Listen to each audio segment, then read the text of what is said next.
So,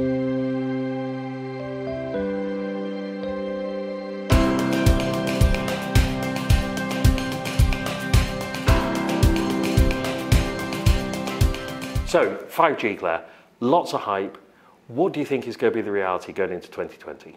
Well, I think you're right about lots of hype, because it is the main question that all our clients have got for us when we start talking about mobile. But when you talk about reality, is it actively being used out there? A lot of my clients, not just at the moment. I don't know whether that's your experience as well, Adrian. No, very few are using it. Lots of people asking, you're right, but use cases just simply aren't there. The speed at which you can use the data obviously is of interest, but there aren't any particular use cases. I think what I'm most excited about is as a WAN access technology. Yeah. So either as a temporary measure or potentially replacing things like fibre to the cabinet into sites, and I think we should see some of that this year. Oh, that's really interesting. Are we starting to see service providers bring that to the market? Absolutely, yes. I think it's still early days. There's still a lot of 4G use out there because the coverage simply isn't ubiquitous with 5G yet. But certainly there are some use cases coming through. And are we seeing that actually in contracts then, being built into new deals? And how basically are those deals accommodating that if it's not actually being used at the moment? Yeah, I suppose what we've seen so far is very much theoretical. If you use 5G, here's a cost or here's an implication. We're trying to ensure for our customers that there isn't a cost. Sometimes we're seeing it as a sort of element that's credited back off.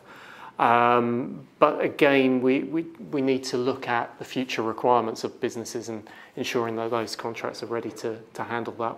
So in the past we've talked about the lack of handsets and the cost of handsets. We talked about coverage as barriers.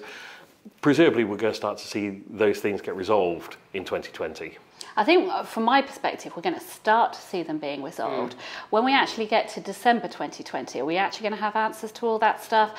I'm not so sure. I still think it's going to be a work in progress. A lot of things in telecoms move a lot slower in some cases when it comes to things actually taking fruition. And I think we're going to find that's the case with 5G. But as we've just talked about, that doesn't mean that our clients shouldn't be preparing for that in their contract. Because if you've got a 2 to 3 year mobile contract, it's got to be there, because 2021, you'd hope those questions would be answered. Do you think that's right, Adrian? Yeah, absolutely. I think the coverage is the key thing. We saw it with 4G. It took 2, 3, 4 years for 4G really to take off in terms of having sufficient coverage, and we still all complain about coverage in certain areas.